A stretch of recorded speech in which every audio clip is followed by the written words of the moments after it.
for 1,000 more. All along I believed I would find you. Time has brought your heart to me. I have loved you for 1,000 years. I love you for 1,000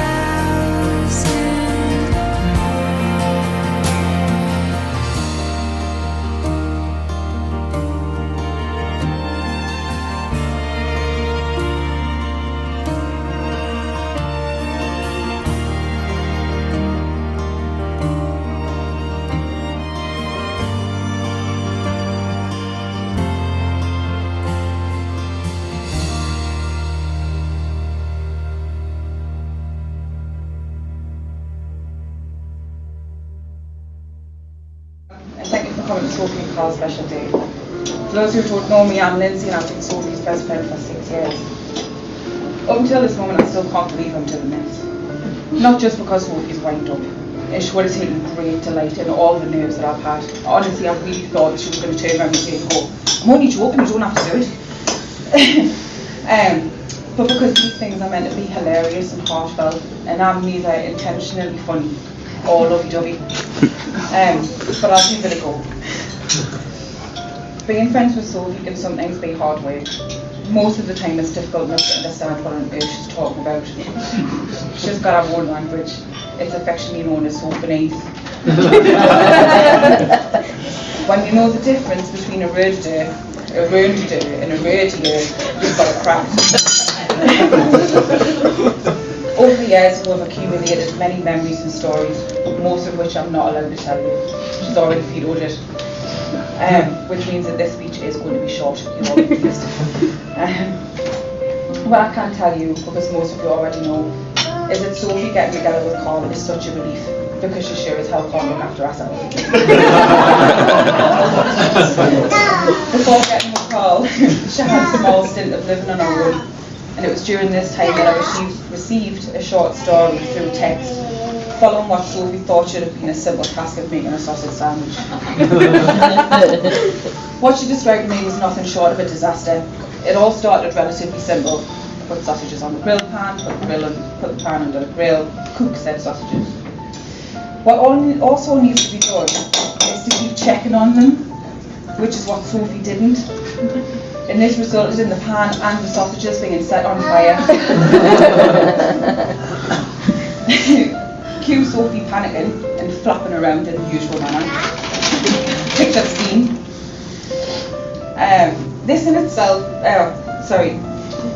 before having a stroke of genius, and she took the pan outside, which in itself would have been fine, but she then having taken her slippered foot and tried to stamp the fire out.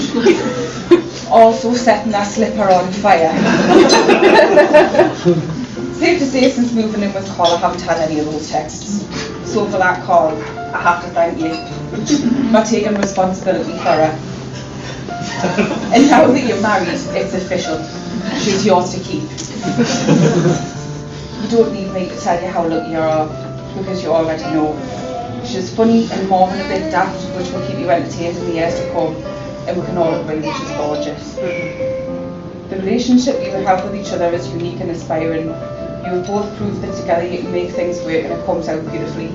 The house that you've bought and done out together is gorgeous and a shining representation of your life together. A little hard work at times, wonderfully nerdy, and if you look really closely is sweet and loving.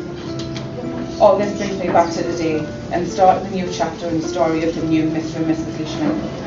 I am still not intentionally funny or lovey-dovey, but I am honest and can hand on heart say that I'm so happy for the two of you and that I've been able to be a part of your day. I wish you many new happy memories to come and all the love I can give. If we can all please raise our glasses and congratulate Mr. and Mrs. Leishman.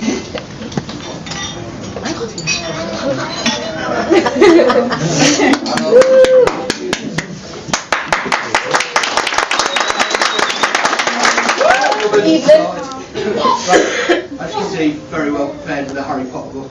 On brand, like it. Yes. Stephen Rhodes 15 minutes before the wedding. That and your invites. See, it's all sorted out. Yeah, you might have noticed there's marginal book theme, just ever so slightly.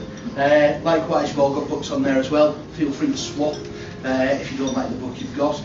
Except Mr. Gibson. And it's got the Communist Manifesto. No comment on him. So, first thing, I mean, that wasn't even the start, that was just for a start. First thing is obviously, so, just want to say how beautiful she looked today. Massively kind of how happy it made when, well, what, 368 days ago, give or take, she said yes to marry me. It really was, well, besides today, one of the happiest days I've had. I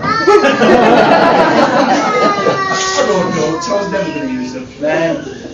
But it really has made me massively happy. I mean, obviously we started off in the house in Chester, then the different house in Chester, and then obviously we bought the house in Dunstan. And the other people I want to thank is obviously, first of all, obviously Sophie, massively for the house, but more importantly, it's a trouble. Some of, yes, I'm a marginal budget, I can generally fit anything, but without Alan and Derek's help, would have been nowhere. Thank you very much, Jeff. It meant massive amounts to it. The other one is obviously the parents. Without Wendy and Lee, Sophie wouldn't be the wonderful, crazy lady that she is.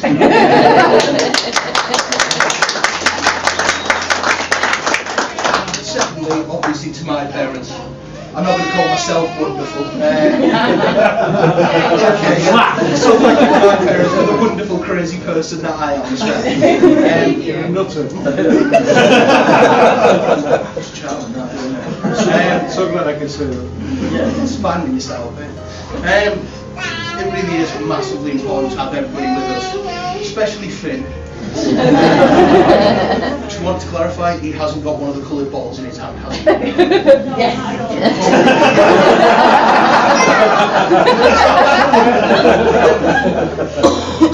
Two of the big passions that me and Sophie have got together. Reading, hence the reason you've got Harry Potter and things like that. And it was mainly, I don't want to say it was Harry Potter that brought us together, because that would be very weird. But it really was at work when obviously both of us were working massively hard, using Skype to talk to each other, and just generally messing about. When it took a long time to establish that we both really did love Harry Potter. But more importantly, some of you may have recognised it, some of you may not. When we came in, the music that Sophie walked into was Iris by the Goo Goo Dolls. It turned out both of our favourite songs. Completely separately, just managed to mention what? Oh yeah, it's my favourite song. And you know, you get the usual, oh yeah, that's my favourite song too. You know, and I'm trying to be nice. Genuinely is the truth. The fact that both of us had the same favourite song, the fact that both of us absolutely love Harry Potter and reading in general. I mean, we're only, what, 400 books short now of our library? 1,001 books, that's officially a library. So that's our next goal, is to get to that point. The second love that we share, apart from obviously each other, is a love for drinking.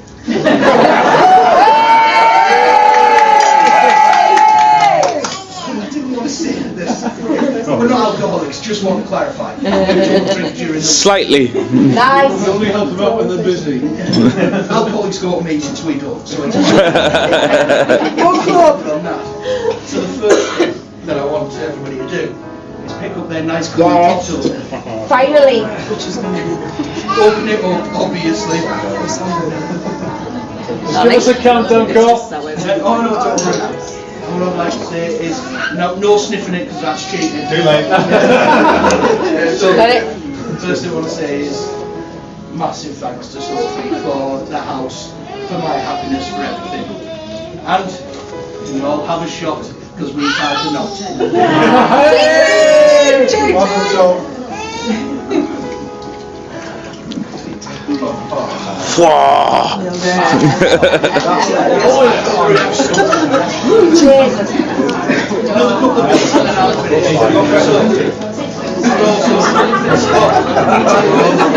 You finished, everyone. And it is cherry sours, apple sours and raspberry sours for those that don't know what it was. Another couple of people left to thank. Chris, who's obviously going to be doing a speech very shortly. Yes, you are. Sorry. And also Nick at the back as well. One of the things I couldn't do was pick a best man. There's so many people who mean so much to me. Sense the reason, Nick did the start, Chris did the speech, my dad did the rings. See? It's a nice way of doing it. And I just couldn't pick, so I didn't think it was fair to. But as a final toast, I'm not going to toast me so because it'd be weird to toast myself. But just for making me the happiest man alive. Sophie. Thank you very much.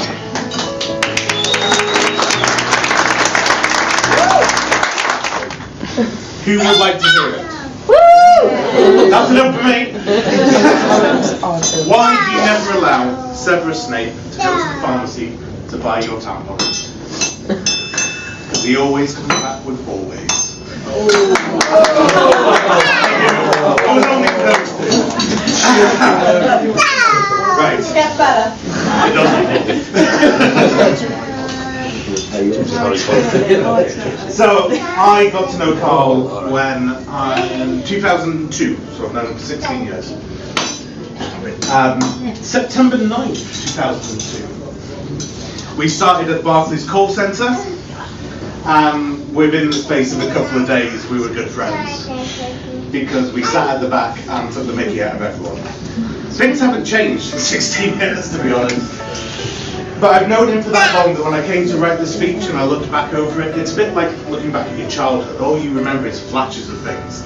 This isn't because we were always drunk. 90% of the time we were drunk, but not 100. So, cracking jokes in training at Barclays. A Renault Megane that had little boot space to begin with. But after he'd shoved two massive subwoofers in, it had literally zero space. Terrible, terrible Carl. Carl, when we used to play seven-a-side on a weekly basis, volunteering to go in goals purely for the purpose of having a cigarette.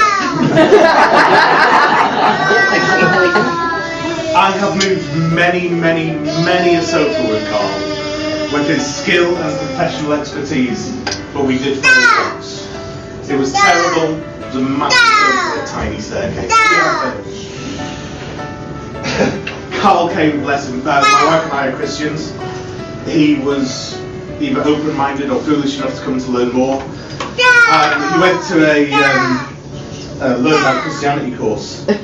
And all I remember about it is the honest opinions he shared with us afterwards in the pub. Both about what he'd heard that day and about the people he was hearing it from.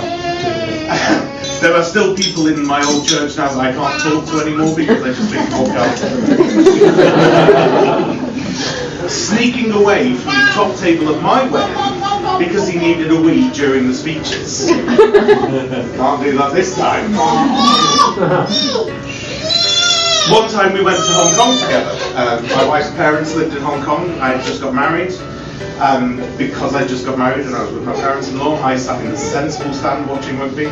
Carl went into the south stand, which is where crazy things happened. We didn't see him all day. And then England won the final. He rocks up with a bucket of chicken, sunstroke, admitting that he's lost his camera and he has no idea where. It was a good day. And bless him, every time I invite him round, he arrives at my door with a cigarette in one hand, a bottle of Jack Daniels or a bottle of vodka in the other, and this wave.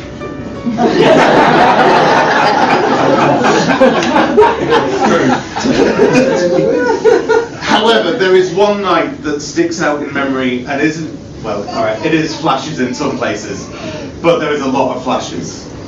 And it was December 2002, a Barclays Christmas do. Do any of you people know the lovely place Lumley Castle near Chesley Street? Yeah. Lovely building, does not deserve what happened to it on that night. You know when you see Christmas parties in movies and you know usually there's photocopiers and things like that? It was a bit like that. Carl, using his charm convinced the waitress that our table only had 4 people on when it should have had 8, was actually full. So we all got twice the food, twice the starter, twice the beer, and twice the mead, which will come up shortly. Yeah, it did many times. According to Wikipedia, mead is an alcoholic beverage created by the fermenting of honey, with an alcohol content ranging from 3 to more than 20%. According to Carl, mead is the brew of the dead, and he can no longer even smell the stuff without turning a bit green.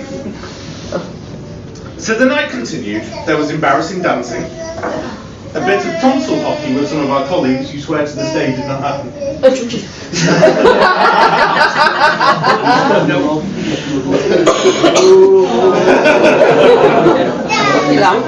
But somehow, after one flash of memory that I can only recall because I rang my girlfriend at the time and said, "Hey babe, do you know it's snowing?" And she said, "Yes, you've rang me twice in the last 5 minutes to tell me it's snowing. Please stop." But somehow we end up at my flat in Framelgate Mall. I showed Carl my new prized possession. I'd been to York recently and I bought a ram's head claymore, a sword. And he does what men do, and he looks at it and he took it out of the scabbard and he started doing this with it. And only in flashback do I remember that I was standing just there and somehow still have both ears. And then, having proved the weight of it, having proved that it's a good sword, we did what all people do. We played noughts and crosses in my living room carpet. I think I won, but I may not have got my security deposit back. So, I was going to say skip to the next day, but in reality, black out to the next day. We are due in work. It's a Sunday, it's quiet as anything, but we go in. Somehow we make it in. And we've been told no sick days. Barclays was very strict. No sick days after a Christmas party or you're in serious trouble. Carl made it in. He did answer the phone. But in between phone calls, we always had a confidential waste bin just between us. In between phone calls, that confidential waste bin was on the desk. His head was in it, and whenever the phone beeped in his ear, all you could hear was, "Hello, welcome to Bob," with a distinct echo from the bin. So bless, Carl gets sent home, because he's loud. It was quiet, and they said, "Carl, you are very sick, please go home. We don't want to have to clean that up." And he made it, and disturbingly, you wrote on your motorbike phone. I'm fairly sure you were still drunk, that should not have happened. But if the bar does stock mead, it's been 16 years, I'm sure he'd like to try it again. So get 1 or 2, you know. So, in 2010, me and my family decided to move to the Middle East because a work opportunity came up. And I didn't speak to Carl all that often. But what was always reassuring to me was whenever we came home, and whenever we said, "Carl, will you come and meet us in Wetherby or wherever was in between where we were," he would always say yes. He would always be the first one to say, "Yes, I'll get in a car, I'll come wherever I need to." And God bless him every single time. He came, he couldn't have much to drink, that's why there were no stories from this period of time. And he drove back there. And for me, he's one of those friends that it doesn't matter how long it's been since you've not talked to him, the second you get in the room again, it's like no time has happened. And this year we finally moved back to the UK. We spent 8 years in the Middle East. And Carl was as amazing as ever. All I had to do was ring him up and say, "Carl, I have flat pack furniture, I have 2 crates of beer, and I have the number of a pizza restaurant," and he was there like a shot. Seriously, we got so much flat pack furniture those 2 weekends. So, in short, Carl is the nicest man I've ever had the fortune to meet. He's been there for me in good times and bad. Becky, my wife, is quite upset with Sophie because Carl was always her number 2 choice. If I died, she was supposed to take Carl, and now she can't do that. Carl kept me sane when I was working in a contact centre. He taught me the value of a good cigarette break, even though I don't smoke. Which I still do to this day. He taught me about flat pack assembling and couch moving more than I ever thought possible, and I hope and pray that he'll stay my friend forever. And in Sophie, Carl has done what he knows best, and he has fallen on his feet. I haven't known you for as long as I've known Carl, but I can say that he's had an amazing influence on me. Although maybe not in cooking sausage sandwiches. Maybe just don't try that. You've had an amazing influence on us already, amazing man. And in the two of you is a couple who understands each other, who shares common interests, supports each other, and makes each other better. And I wish you all the happiness in the world. So ladies and gentlemen, if you raise your glasses to the bride and groom, Carl and Sophie. Sophie.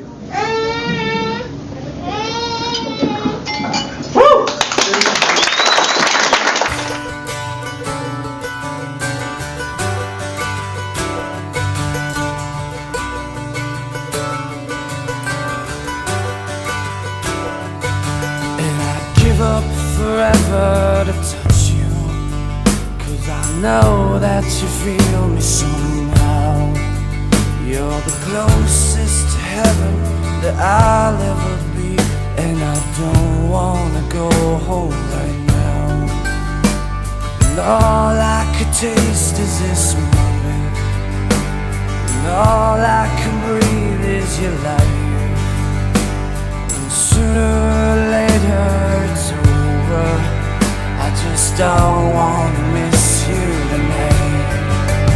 And I don't want the world to see me, 'cause I don't think that they'd understand.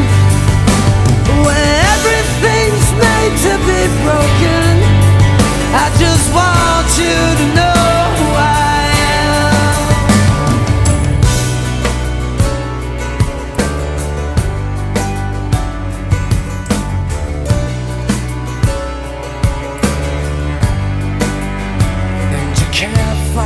Tears that ain't coming, all the moment of truth in your lies. When everything feels like the movies, yeah, you bleed just to know you're